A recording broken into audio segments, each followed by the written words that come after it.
Oh, thanks. Okay. Hey everyone, we have Coach Forbes with us. We'll start with an opening statement and move to questions. I thought that Duke did an unbelievable job of imposing their will on us at the end of the half and the beginning of the second half. They won the game in the middle eight. We had a chance to go ahead at halftime. I should have a lead, and they go on, I think, an 8-0 run to finish the half. Some of it are mistakes. Some of it they made some great plays. Then they went 4 for 4 to start the second half. We played behind the rest of the time. So can't do that. I thought, Banchero's a really good player. He made some tough shots. Griffin, unbelievable player. We had a really hard time guarding him off the bounce, and then he made those threes. It makes it really hard. But I thought that they were the tougher team when the game was on the line, and they made the plays that they had to make to win the game. And I thought they did a really good job guarding Alondas. They're the first team that's kind of, when he's beat people off the dribble, a lot of times the perimeter sinks to help, and he's really good, as you know, at skipping. They didn't come off the skip pass tonight. They just made him score over Williams, who was the best shot blocker in the league at the rim. It was a good philosophy to have, and he'll do a better job of reading those plays, the next time, even though you can't fault him. He had 25 points. He just had, some turnovers. He also had 12 rebounds. Jake got some points there, later on in the game, but we missed him, for sure. We didn't shoot the ball great. We got to make shots. We 2 for 16 from 3 is going to be really hard to beat an elite team like that. And so all the credit goes to Duke. They came in here with a great crowd, unbelievable crowd, great energy in the building, and they did what they had to do to get a road win. Questions? Coach, what element of all the things you just described disappoints you the most? Probably by the way we ended the first half. Called a timeout. I kept the timeout to run a play. Then we come out and commit a silly offensive foul, pushing off on a switch. And then we gave up 2 threes. I think that probably disappoints me the most is the way we finished the half, because those are things that, we do work on every day. I thought our guys played hard and competed. I don't have any complaints in that area, but to me, would be that. And then the turnovers in the second half. We knew we couldn't give up turnovers and offensive rebounds, and they scored 22 points off our turnovers. I think most of those probably all in the second half. They didn't get any second chance points, which we did an unbelievable job on the glass, but those turnovers were killers. Steve, speaking of turnovers, what's kind of the approach when you see Alondas kind of struggling with the coverage he's seeing and when he's turned the ball over? It's hard for you guys to be good, I guess, when man's struggling like that. Well, I think this is what I just said. They're one of the first teams that has not helped from the perimeter on penetration. He's getting by his guy, but a lot of teams come and sink, and he's able to throw the skip.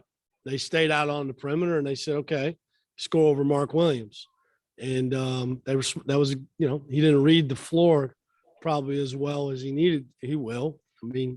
Something new that he saw. Plus, the ball didn't move on offense. I thought it was really stagnant. I kept imploring them to swing the ball and then play. And when we did, we got great shots, but they did a good job of keeping us on one side of the court. And then they sped us up. We played too fast. We didn't play off 2 feet, and we went in there looking to get fouls. We're not going to get them. And so I thought they defensively sped us up, and we didn't make the right plays. Steve, with Coach K not being there to coach and everything, do you think that maybe fired them up a little more, or how do you think that went? I don't think so. Obviously they're concerned about their coach, like we all are. We hope, send him our thoughts and prayers. He can feel better, but John's been with them a long time, and he does a great job. Nolan and Chris and those guys. When the game's on when the ball goes up in the air, you are who you are.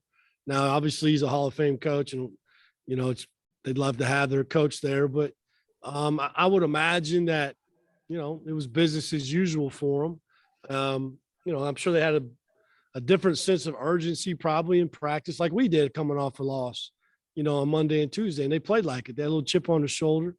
Came out, they played hard, they competed. They got really good players and they play hard. They play the right way. They got a nice basketball team.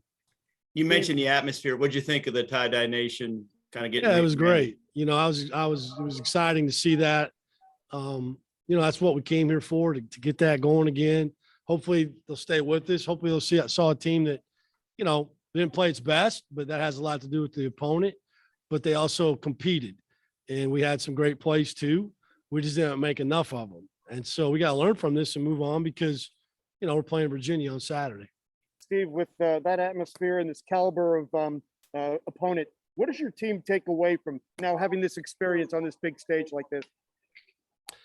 Yeah, I mean, you got to play. Still got to play the way you're taught, and the way we've been playing all year long. And I thought Duke had a lot to do with speeding us up and maybe letting the physicality of the game bother us a little bit with our ball handling. Now it didn't affect us in rebounding. We out rebounded them. And I thought that might be a problem. But I thought that, I told him before the game, you don't got to play perfect. You just got to play the way we play. And the crowd will be into it. And I told him, don't hit home runs, hit singles, right? Just make the easy plays. And so the more we're in this environment, the better we'll play. But I thought this is what Wake Forest basketball is about, is a full building, playing against big time competition like Duke. Steve, do you think that Cam Hildreth came in and gave your team a spark in the first half with this hustle? Yeah, he played great because the physicality of the game is not going to bother him. And he's a tough defender. And he's a loose ball guy. He made a couple tough shots. Cam's got to get some confidence shooting the ball facing up from three. Guys, I don't care who we play. We're not going to win games going 2 for 16 from three. And, it's not just him, but I thought Cam played great. He played a lot of minutes. He's going to be a really good player. He is now. And because he's a tough kid.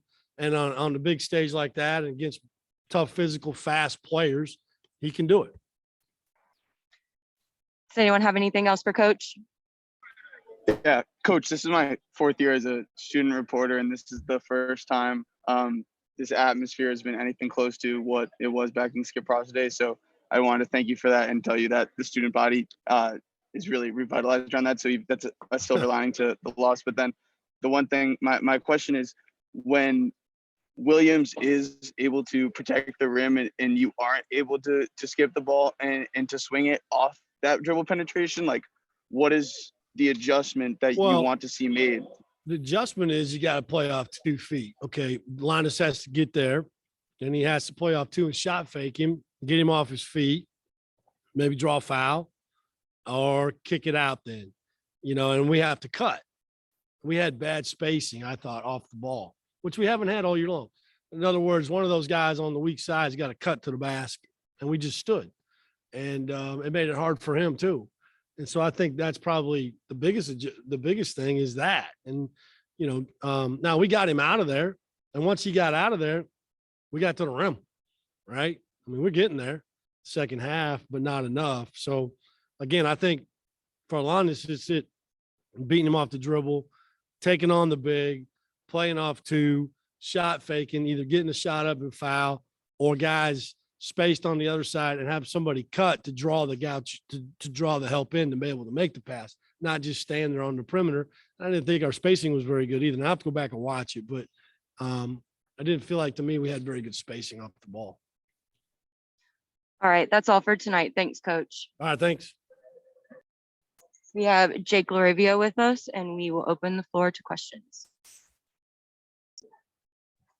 Jake, I guess I would just start off with the obvious one. Just how frustrating was the first half for you to kind of be saddled with those 3 fouls? I know when you got back in with 2, you're probably trying to be careful, but you still picked one up. What was that half like for you? I mean, it's upsetting when you're on the bench that long and the team needs you out there, but it is what it is. I drew 2 quick fouls that kind of got me on the bench really early. It's hard to come back off of that, come back in the game with straight rhythm, and they kind of went on some runs, and yeah, it was definitely tough. And it's the first time it's happened this year, so won't happen again. Jake, how much did the last 20 to 30 seconds of the first half carry over into the beginning of the second half? Does it look like you guys maybe got knocked back a little bit?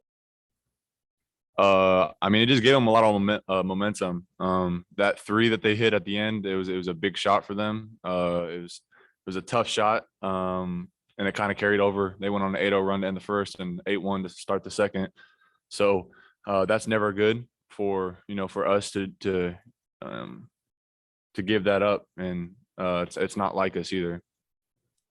Jake, with the big stage and everything and playing in the 8th ranked team in the country, do you guys take this, how do you take this loss? I mean, I know it's disappointing, but what's kind of your main takeaway? I mean, Duke's just another basketball team. No, I don't think really any of us look at rankings for real. I don't think that's really a big deal for any of us.